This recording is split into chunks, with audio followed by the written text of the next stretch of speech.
Okay, so in this video, we are going to look at how do we find the linearization of a nonlinear curve.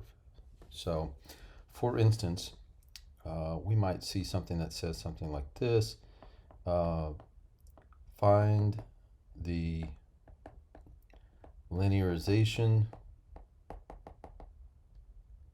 of y equals x sine of x at x equal pi over 3. Now recall what this basically means is that we want the equation of the tangent line to this curve right here at this point.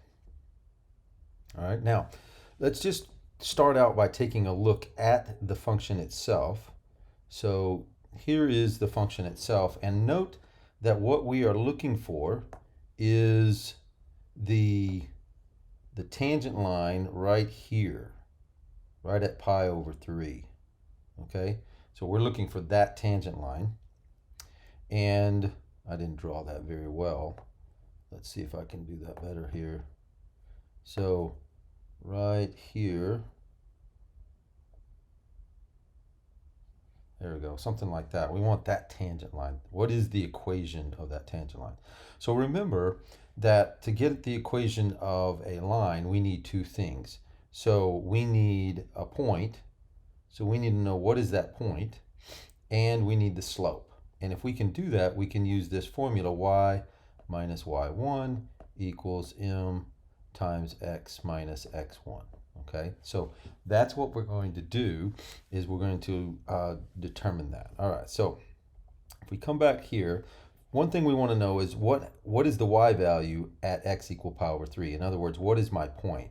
I know the x value is pi over 3. What's the y value? So if I plug in pi over 3 for x, I get this. And sine of pi over 3, recall, is radical 3 over 2. So what I get is pi radical 3 over 6. So that's my point. And now what I need is the slope of this tangent line. And recall, we get that using the derivative. So I'm going to find the derivative, y prime. I've got to use the product rule here because I've got a product of two functions. So I'm going to use the product rule, and we'll have the derivative of the first is just 1 plus the first times the derivative of the second is cosine of x. And again, I evaluate this at x equal pi over 3. So what I wind up with is sine of pi over 3 plus pi over 3 times cosine of pi over 3, which is equal to the square root of 3 over 2 plus pi over 3 times 1/2, because that's the cosine. The cosine of pi over 3 is 1/2. And so what I wind up with there is radical 3 plus pi, I've got to get a common denominator here. I'm going to multiply this by 3. And so 3 radical 3 plus pi over 6. So this will be my slope. Okay. So again, what we're going to use is we're going to use this, the point slope formula, y minus y1 equals m times x minus x1. This is my slope here. And recall from previously, this is my point, pi over 3, comma, pi radical 3 over 6.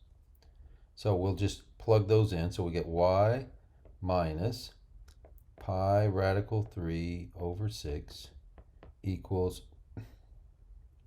this slope, 3 radical 3 plus pi over 6 times x minus pi over 3. Now, technically speaking, this is the equation of the line that's tangent to the curve at that point. But typically, we will see that these lines are written in this formula, y equals mx plus b. So what we will tend to do is move this over here. We'll move this value over to here, and we'll go ahead and clear this parenthesis here.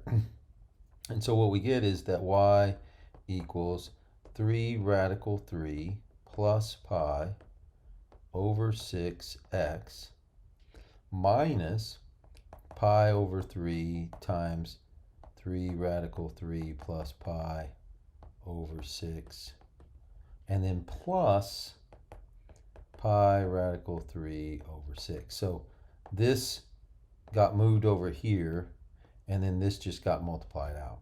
And we could work to combine this into one term, but what I'm going to do for the purposes of just graphing this is we're going to approximate this, and what we'll see is that this will equal something along the lines of y equals 1 point, I think that's 1.51496 x minus, and I can't recall exactly, but this is what it looks like.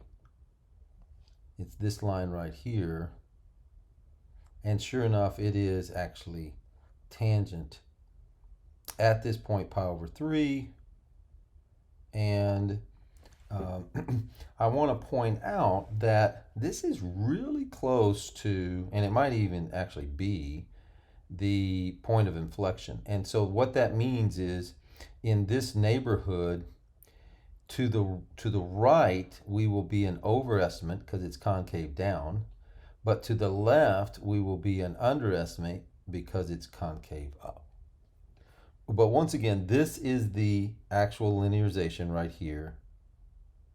And as I mentioned, I don't know exactly. I can look at it real quickly. It is 1.3896 right here. 1.3896 minus 0.5413. So 1.3896 minus x minus 0.5413. Okay, so that's an approximation. It's not exactly right, but it's a good enough approximation. And this is what we can use. We can use this now to approximate values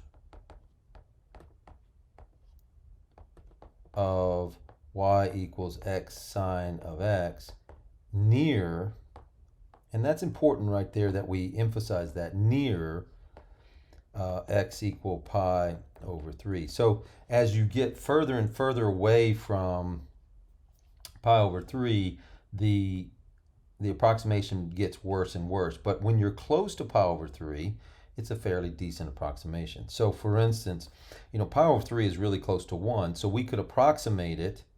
So we could use it to approximate when x equals 1, which would be y equals sine of 1, right? So all we'd have to do is plug in 1 here.